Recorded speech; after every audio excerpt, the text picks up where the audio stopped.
Boa noite a todas e todos. Meu nome é Rodrigo Presuto, eu sou psicólogo, servidor público municipal e trabalho num ambulatório na cidade de Campinas que se chama Ambulatório Transcender, que é um serviço responsável pelo atendimento a pessoas transexuais e travestis.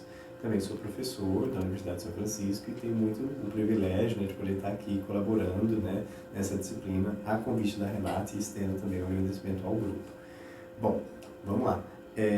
Dentro do serviço que eu trabalho, que é um serviço do SUS, portanto é um serviço de atendimento gratuito, para as pessoas trans e travestis, ele faz parte da Política Nacional de Cuidar da População LGBTQIA+, e eu sou membro de uma equipe multiprofissional, que é composta por eu, psicólogo, tenho uma assistente social, um enfermeiro, um médico endocrinologista e uma médica ginecologista, mais a nossa coordenadora.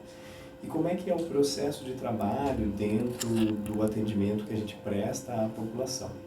Em primeiro lugar, a gente chama de processo de afirmação de gênero esse tipo de atendimento que a gente oferta. E ele é um procedimento de cuidado específico para pessoas trans e travestis. Pessoas trans, para a maioria de vocês, pode ser que tenham pessoas que já tenham bastante conhecimento aprofundado, mas muitas pessoas não têm. Então, é sempre interessante falar quem são as pessoas trans.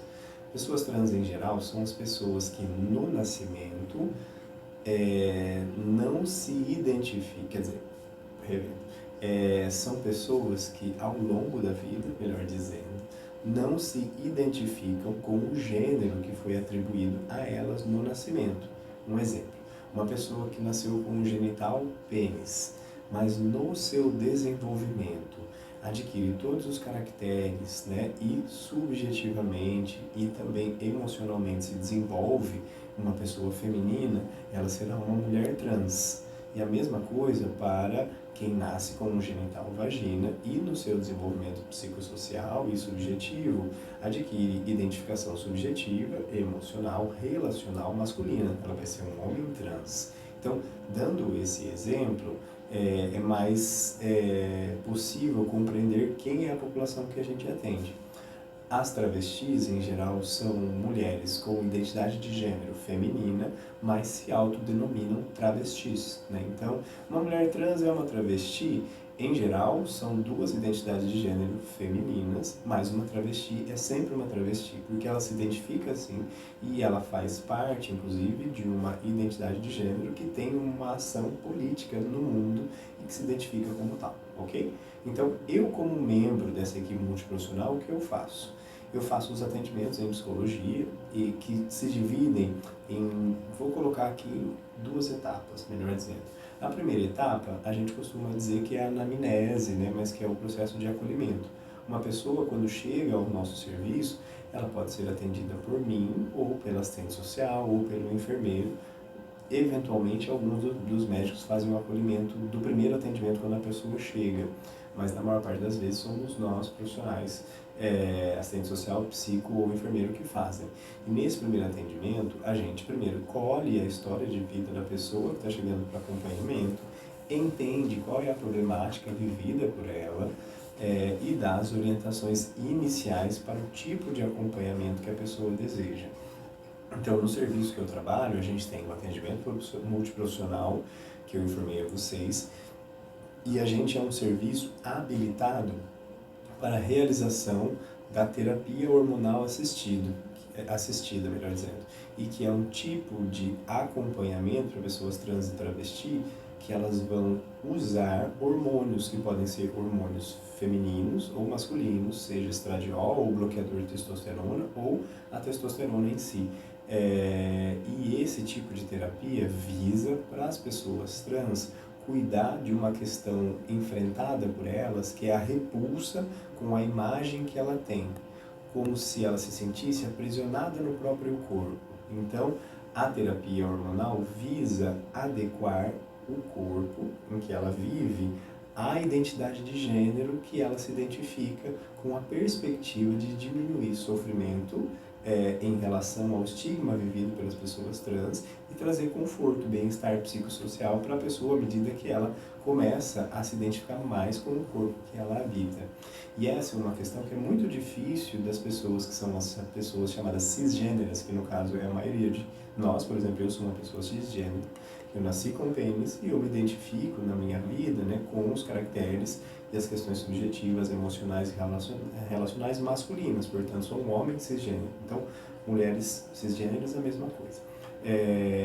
Então é muito difícil para as pessoas que não têm essa experiência compreender essa repulsa, mas a gente sempre tem questões com o nosso próprio corpo, não é, gente? Então tem um aspecto que é a nossa autoimagem é muito relevante. Agora vocês imaginam se olhar no espelho e não se reconhecer no corpo em que você vive. Então esse é um dilema vivido e que dentro das ações da psicologia no ambulatório a gente vai tratando em outro momento. Então a anamnese ela é um misto, né, de primeiro acolhimento com orientações, mas também a gente já vai fazendo os processos de avaliação psicológica em relação a quais são as demandas das pessoas atendidas.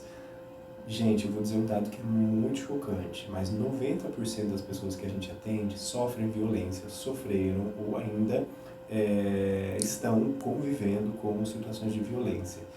É muito, muito, muito frequente, mais de 90%, a presença de violência física. Eu acho que sofrer violência, sinceramente falando da população trans, é 100% das pessoas, gente, lamentavelmente, falando da vida, da relação familiar, ou quando a família tem um bom suporte, é na vida mesmo, né, de sofrer, por exemplo, na escola, no lugar em que frequenta, muitas vezes as pessoas na religião que pratica, então isso é muito comum. Então, o enfoque do trabalho que eu realizo tem que levar muito em consideração qual é o impacto dessa violência na vida das pessoas. Então, a dimensão da avaliação psicológica que eu faço, em geral, nos atendimentos, é compreender a magnitude disso para a vida das pessoas. Esse é um aspecto. Então, aprimoramento da clínica da violência é algo extremamente necessário para o atendimento das pessoas trans. A dimensão da construção da autoimagem e falar sobre os papéis sociais e estereótipos de gênero. Então, no mundo, a gente tem uma dinâmica, né, que é chamada de binarismo, né, que é um tipo, uma categoria de gênero, né, e o binarismo visa distinguir em opostos, né, as identidades de gênero. Por exemplo, ou é masculino ou é feminino. Então, toda pessoa, por exemplo, que demonstra aspectos que não se enquadram dentro daquilo que é considerado padrão do masculino e feminino, na nossa sociedade, lamentavelmente, convive com algum tipo de conflito ou sofrimento. Por exemplo, sem falar de pessoas trans, mas se a gente falar sobre questões relacionadas a uso de cores, então, sabe aqueles aspectos bem padrões, e é por isso que são estereotipados, de homens terem que usar azul e mulheres cor-de-rosa. Então, esse aspecto a gente considera um estereótipo de gênero. Não tem a ver com a constituição de masculinidade ou feminilidade, mas foi sendo construído um padrão, né, de que, de fato, essas coisas se associam à identidade de gênero masculino e feminino. Assim vai ser com o cabelo, tipo de profissão, atitudes, comportamentos e até, inclusive, questões relacionadas, por exemplo, à orientação sexual, que é uma outra coisa. A identidade de gênero é como a gente quer que o mundo nos veja. A orientação sexual é ser com quem a gente quer se relacionar. Se eu sou uma pessoa heterossexual, se eu sou uma pessoa homossexual, que aí eu posso ser lésbica, gay, bissexual, por exemplo, né? Eu falei das pessoas bissexuais ou das pessoas pansexuais. Hoje em dia a gente também tem as pessoas assexuais, né, que são as pessoas, ou demissexuais, que são as pessoas que estabelecem relação sexual, o ato em si, ou a dimensão afetiva de uma outra maneira, tá? Então, voltando, né, para o meu processo de trabalho, então tem essa dimensão, né, de ir acompanhando os processos da vida das pessoas, muitas vezes colaborando na dinâmica das relações familiares. Então às vezes eu atendo a pessoa que está em acompanhamento, mas posso também ter a extensão para atendimento familiar. Em geral, a gente faz uma dupla, né? E, em geral, se eu estou acompanhando um homem e uma mulher trans, é um outro colega da equipe que vai atender uma outra pessoa da família, né? Para pensar no suporte, né? Quando a gente tem, por exemplo, situações da família tem insegurança, dúvida, até em situações de intolerância e violência. A gente tenta abordar também para sensibilizar a família sobre o tipo de violência que é praticado, que a gente chama, em geral, de violência transfóbica.